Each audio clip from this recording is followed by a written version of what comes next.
네, 안녕하십니까. 이재필입니다. 자, 오늘은 셀트리온이란 종목에 대해서 좀 알아보겠습니다. 자, 이 셀트리온은 거의 모르시는 분이 없는 그런 종목이죠. 뭐 아마 뭐 주린이 여러분들도 뭐 전부 다 알고 계실 그런 종목일 거예요. 자, 뭐 셀트리온이 있고, 그 다음 셀트리온 헬스케어가 있고, 셀트리온 제약, 뭐 이렇게 해서 뭐 세 개를 갖고 셀트리온 삼형제다, 이렇게들 얘기를 하는데요. 이게 셀트리온이 참, 저도 예전에 그러니까 2000, 그때가 9년 정도 됐을 거예요. 2009년 정도 됐을 때 그런 2010년 정도, 9년 10년 그때쯤 됐을 겁니다. 그런 생각을 좀 했었어요. 자, 이게 셀트리온이 그때 당시에는 완전히 그냥 적자가 난 회사였었거든요. 뭐 정말 제대로 아는 사람들도 별로 없고 뭐 그러던 회사인데, 이게 그때 당시에 시가총액 1위가 서울반도체였어요. 서울반도체하고 이 셀트리온하고 두 개가 계속 막 되게 막 주거니 받거니 하면서 시가총액 1위 갔다가 2위 갔다가 뭐 한동안 좀 많이 이렇게 엎치락뒤치락 하는 그런 때가 있었습니다, 옛날에. 자, 근데 지금은 어떻습니까? 이 셀트리온은 뭐 셀트리온이 한 40조 정도 되고요. 그다음 셀트리온 헬스케어가 40조 좀 넘고, 셀트리온이. 그다음 셀트리온 헬스케어가 14조 이상 되고, 셀트리온 제약이 뭐 한 4조대 정도, 시가총액 그 정도 수준이니까 뭐 다 합치면 얼추 계산을 해도 60조 가까이 되는 그런 회사예요. 자, 근데 서울반도체는 뭐 그놈이 그놈이죠. 그때 시총이나 지금 시총이나. 요걸 말씀드린 이유가, 무슨 말씀을 드리고 싶냐 하면요. 어떤 똑같이 주식을 한다고 다 수익이 나는 건 아닙니다. 다 수익이 나는 게 아니라, 어떤 종목을 투자를 했을 경우에는 그냥 그대로고, 또 어떤 종목을 투자를 했을 경우에는 뭐, 예, 수십 배씩 이렇게 올라오는 종목들이 있어요. 그걸 나누는 기준이 뭐냐면, 이 세상의 변화가 그걸 갈라놓는 겁니다. 자, 그래서 이 셀트리온 같은 경우는 그런 말씀을 좀 드리고 싶어요. 자, 뭐 기업 내용들 뭐 이런 것들은 뭐 특별하게 말씀을 안 드려도 다 아실 거예요, 아마.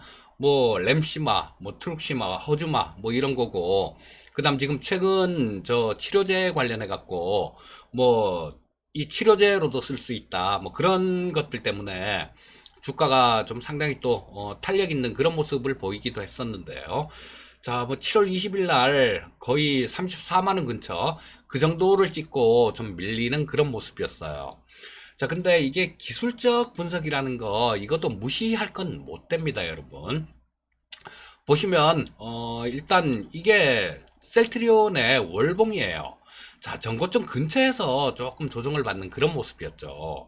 자, 그래서 이 뭐 기술적 분석이 또 맞는 키도 아니에요. 맞는 키도 아니고, 모든 건 이렇게 적절하게 병행해 가면서 뭐 조화를 이루는 거, 그게 가장 좋다라는 생각입니다.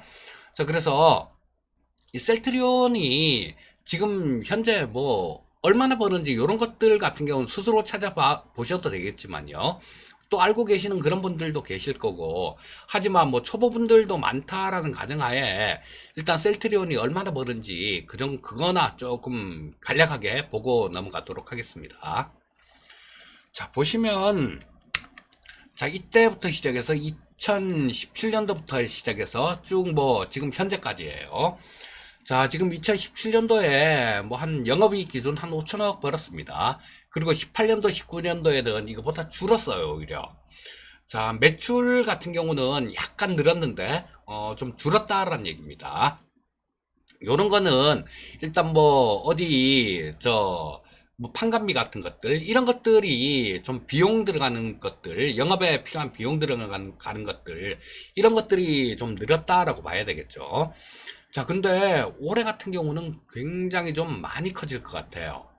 자, 올해는 약 1조 6천억 정도 매출액이 예상되고 있고요. 또 영업이익 같은 경우는 뭐 6,250원 정도, 이 정도가 예상이 되는데요. 이걸 갖고 좀 얘기를 하는 그런 것 자체가 우스워요. 이쪽 제약바이오나 이런 쪽들 같은 경우는 뭐 이런 기존의 전통적인 잣대를 갖다 대려면 맞질 않습니다. 그래서 그 꿈의 크기를 봐야 돼요. 꿈의 크기를. 그런데 저 뭐 주가 움직임들 예상되는 부분들 이런 것들은 좀 이따가 차트 보면서 말씀드리기로 하고요. 자, 이 셀트리온 같은 경우는 언제 사는 게 맞았을까요? 자, 지금은 셀트리온은 여러분들 제약바이오 쪽에서 이미 황제가 돼 있는 그런 종목 아니겠습니까? 이미 왕이 돼 있는 종목이에요. 자, 이 왕이 돼 있는 종목들 같은 경우는 위쪽으로 가면 뭐 그 왕이 아닌 것들이 왕이 되는 것만큼 주가 상승률이 그 정도로 커질 수 있을까요? 그렇게 클 수 있을까요? 그렇지는 않아요. 제가 전에 삼성전자에 대해서 좀 말씀을 드렸는데요. 뭐 삼성전자 같은 경우는 그냥 이게 두면 이 시장 자체가 상당히 좀 좋은 그런 시장이기 때문에 뭐 시간이 해결해 드릴 겁니다라는 그런 말씀을 좀 드렸었어요. 자, 뭐냐면 삼성전자 같은 경우는 뭐 밸류에이션도 상당히 좀 지금 뭐 다른 해외 업체들에 비해서는 밸류에이션이라는 그런 매력도 좀 있는 그런 회사고요. 또 배당이라는 거 그런 것도 있잖아요. 삼성전자 같은 경우는 배당 수익률도 은행 이자 이상은 되는 그런 종목입니다. 자, 근데 셀트리온 같은 경우는 뭐 배당 뭐 이런 거를 기대하기는 조금 좀 어렵죠. 자, 그렇다면 오직 실적이 성장하는 부분들, 이런 부분들을 봐야 되는데요. 이 제약바이오 쪽이 분위기가 굉장히 좀 안 좋을 때는 또 이렇게 뚝 떨어지죠. 뚝 떨어져도 누가 뭐랄 사람이 없어요. 왜냐하면 이게 밸류에이션이라는 거, 그런 잣대로는 이 잴 수가 없는 그런 거기 때문에. 자, 하여튼 뭐 작년에 비하면 지금 영업이익이나 매출액 부분들 이런 부분들은 상당히 좀 커지는 그런 모습입니다. 자, 그러면 이건 나쁜 건 아니죠. 좋은 그런 거다라고 보셔야 됩니다. 자, 그리고 차트를 좀 볼게요. 이 제약바이오 쪽 같은 경우는 확실한 어떤 모멘텀이라든가 이런 것들을 좀 보유하고 있어야 되는데요. 자, 지금 이 셀트리온 같은 경우는 너무 커져버린 그런 종목이기 때문에 그런 부분은 약간 좀 부족한 게 아닌가 싶은 생각이 듭니다. 또 뭐 셀트리온 보유하고 계신데 뭐 잠깐 이런 얘기 했다고 뭐 댓글 이상한 댓글 달고 그러지 마시고요. 자, 이게 셀트리온 같은 경우는 아까도 잠깐 말씀드렸는데요. 주식을 매수를 하시려면 이미 왕이 돼 있는 종목, 황제가 돼 있는 종목, 그런 종목은 저는 별로 안 좋아합니다. 그리고 셀트리온은 왕이 돼 있는 종목이에요. 왕이 되기 전에 지금 뭐 한 10년 전이나 이럴 때 저 서울 반도체하고 시가총액 1위 막 다투고 왔다 갔다 하고 그럴 때다라면 왕이 될 종목이니까 왕이 될 가능성이 굉장히 높은 종목이니까 좀 위험을 무릅쓰고 투자를 할 수도 있어요. 자, 그런데 지금 현재 상태에서는 이미 왕이 돼버린 종목이에요. 자, 우리 옛날에 사법고시라는 시험이 있었죠. 그때 한번 생각해 보면요. 사법고시를 패스를 한 그런 사위를 얻으려면 뭐 굉장히 많이 해줘야 된다 그러죠. 뭐 아파트도 사줘야 되고 뭐도 해줘야 되고 뭐도 해줘야 되고 굉장히 돈이 많이 든다라고 얘기를 합니다. 그런데 이 사법고시 1차를 통과한 사람들, 이런 사람한테 투자를 하면 어떻게 되겠습니까? 2차까지 이렇게 다 패스를 하고 연수원에 갔다가 이미 판검사가 돼 있는 그런 사람을 사위로 얻으려고 뭐 그럴 때 드는 비용보다는 훨씬 적은 비용이 들 거예요. 다만 이 사람이 야, 얘가 2차까지 통과해서 판검사가 될 수 있을까라는 그런 약간의 퀘스천 마크는 좀 있죠. 그런데 그거보다 더 전에 뭐 법대생들 이런 사람들한테 투자를 한다라면 어떻게 되겠습니까? 1차 패스한 사람들보다 훨씬 또 적은 비용으로 가능할 거예요. 그런데 좀 더 어린 뭐 고등학생이라든가 이런 애들한테 투자를 하면 어떻게 되겠습니까? 그때 뭐 완전히 크고 난 다음에 그때랑은 비교할 수 없을 정도로 작은 비용으로도 가능할 거예요. 자, 그래서 드리고 싶은 얘기가 그런 겁니다. 자, 이 셀트리온 같은 경우는 뭐 신규로 이 셀트리온을 매수하실 분들 같은 경우는 뭐 짧게 보신다라면 괜찮을 것 같아요. 뭐 워낙 좀 그동안 조정폭이 컸으니까 반등은 나올 것 같습니다.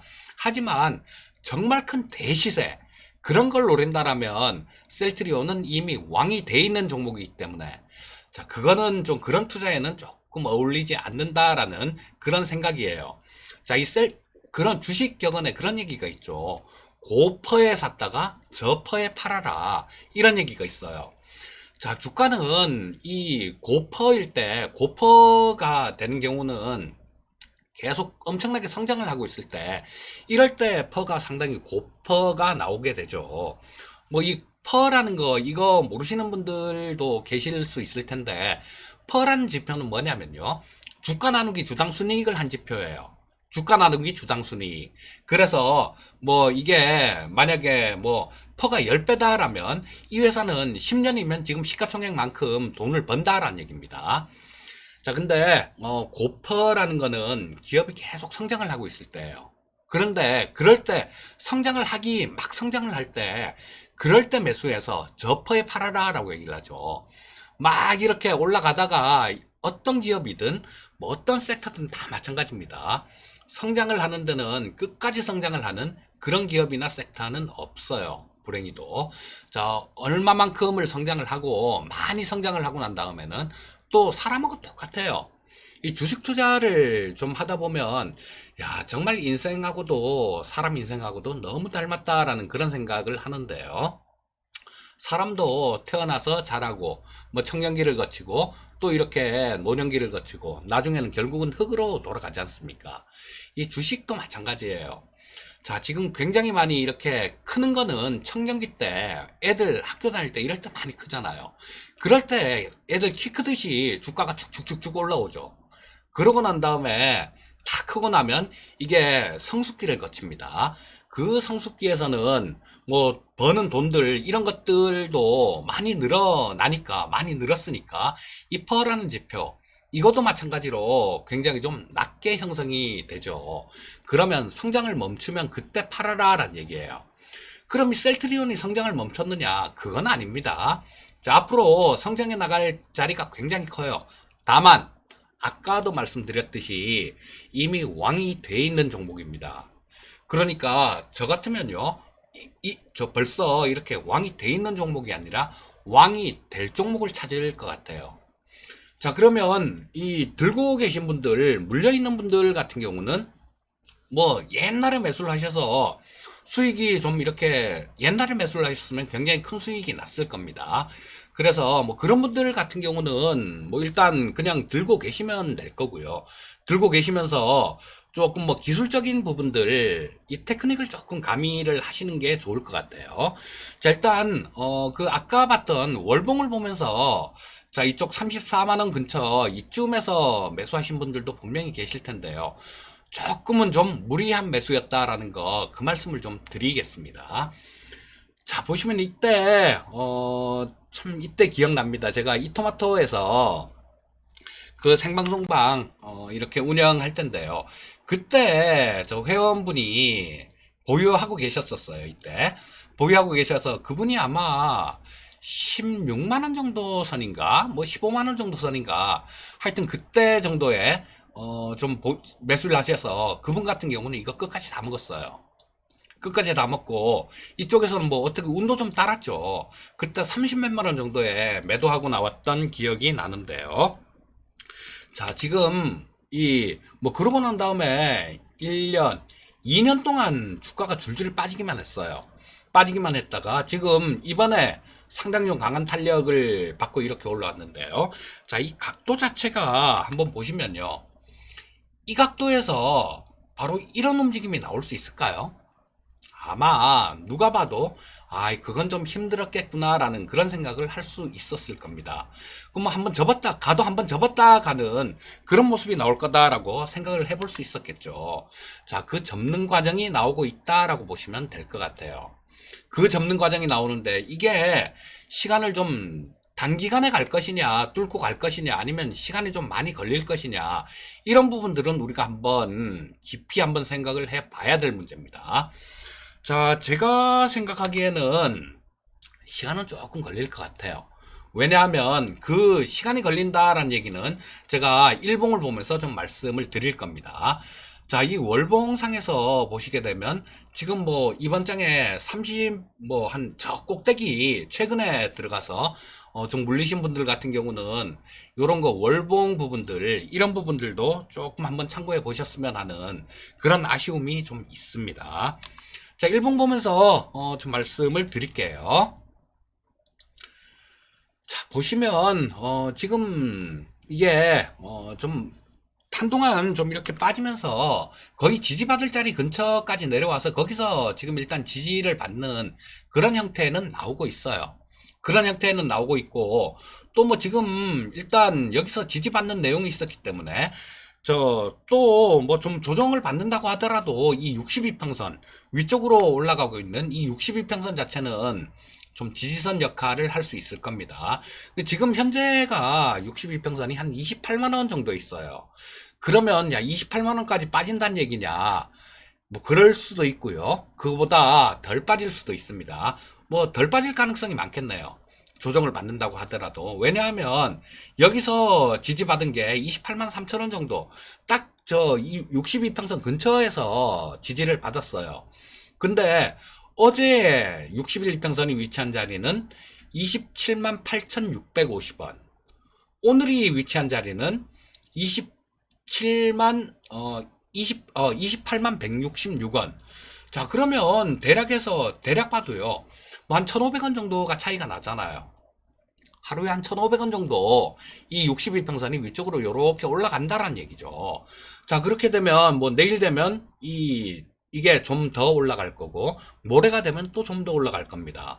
자, 그렇게 되면 그 62평선 같은 경우는 뭐 이게 지금 추세 자체가 완전히 좀 살아있기 때문에 이런 거는 쉽게 깰 수 있는 그런 선은 아니에요. 그런 선은 아니고 또 깬다고 하더라도 금방 회복이 되는 그런 자리가 될 겁니다. 자, 그러면 일단 뭐 지지선 정도는 확보를 좀 한 모습인데 이게 22평선 자체가 조금 꺾여 내려오는 그런 모습이 나오고 있어요. 22평선 자체가 지금 좀 꺾여 내려오고 있죠. 그런데 저 꺾여 내려오고 있는 그 이평선 같은 경우는 저항선으로 작용할 때가 많고요. 또 위쪽으로 올라가고 있는 이평선 같은 경우는 지지선으로 작용을 할 때가 많습니다. 자, 그렇다면 지금 주가 흐름 자체는 조금 요렇게 보시는 게 맞겠죠.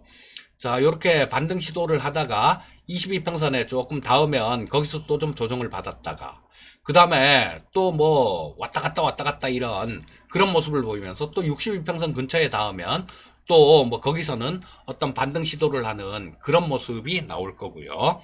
자, 주가 움직임 자체가 조금 제한적으로 답답하게 움직일 가능성이 많다라는 거예요.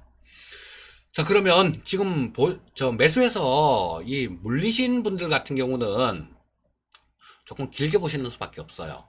단기간에는 뭐 이게 저항선 지지선 사이에 주가 자체가 답답하게 끼어있는 상태이기 때문에 뭐 왔다 갔다 좁은 이런 박스권 움직임 이런 움직임이 나올 가능성이 굉장히 높고요.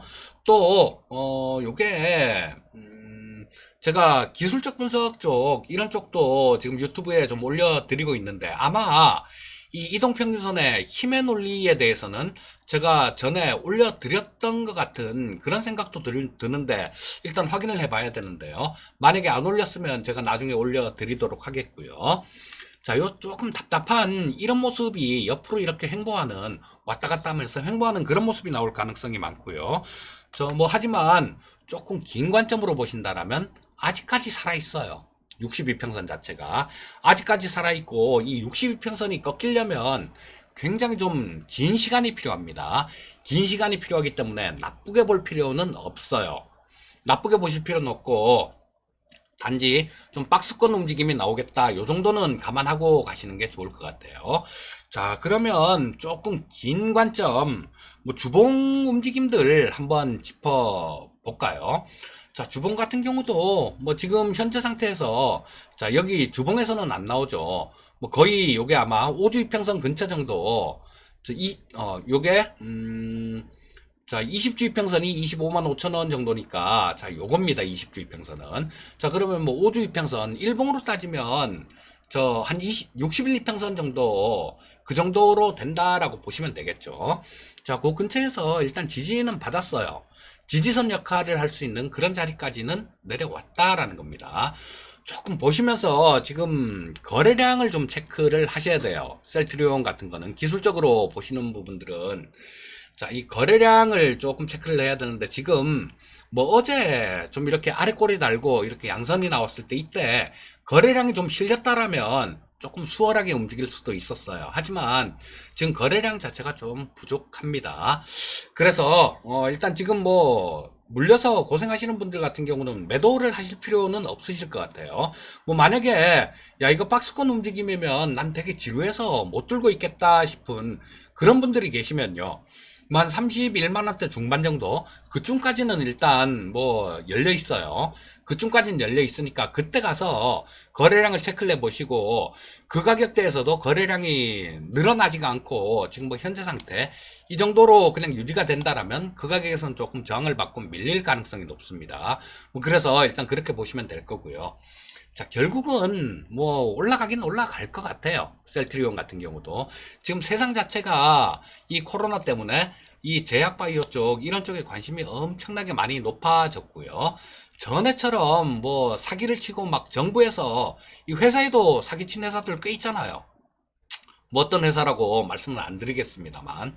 그리고 정부에서도 이 제약바이오 기업들 전에 뭐 한참 조정을 받을 때 그런 것들이 야, 니들 저 회계 우리가 저 좀 철저하게 볼 거야. 니들 뭐 그 무형자산으로 그렇게 저 회계 처리해 놓은 것들 그런 것들 진짜 맞아? 하고 많이 쑤셨었어요. 자, 지금 최근에는 그런 것도 없지 않습니까? 그러니까 좀 결국은 이 셀트리온 같은 경우도 어느 정도는 지금 뭐 저 33만 9천 원 고점인데요. 좀 긴 시간이 지난다라면 시간이 좀 필요하다 뿐이지 저건 돌파하고 위쪽으로 가긴 갈 것 같습니다. 하지만 기회비용이란 걸 생각하셔야 됩니다. 뭐 보유하고 계신 분들 밑에서 보유하고 계신 분들 같은 경우 그냥 갈 때까지 가시면 되겠죠. 하지만 신규로 매수를 하실 분들 같은 경우는 매매를 하시려면 조금 목표치를 21평선 정도 그 정도까지 보시고 좀 그쯤에서는 일단 차익 실현하고 나오고 뭐 그런 매매를 하시는 게 좋을 것 같고요. 장기 관점에서 이 셀트리온을 매수를 한다라면 저는 좀 반대입니다. 왜냐하면 셀트리온이 나빠서가 아니라요. 셀트리온보다 더 좋은 종목, 자, 왕이 될 수 있는 그런 제목의 종목들, 이런 것들을 찾아서 거기에 미리 들어가는 게 훨씬 현명하다라는 생각이에요. 자, 일단 뭐 오늘 같은 경우는 셀트리온에 조금 물려서 고생하시는 분들이 상당히 좀 많을 것 같아서 이 셀트리온에 대한 영상을 좀 만들어서 올려드렸고요. 자, 나중에 또 뭐 기회가 되고 또 어떤 변화의 조짐이 있거나 뭐 그러면 이 셀트리온도 다시 한번 또 나중에도 또 만들어서 영상을 만들어서 올려드리도록 하겠습니다. 자, 항상 성공 투자하시고요. 저는 내일 아침 시황방송에서 뵙겠습니다. 감사합니다.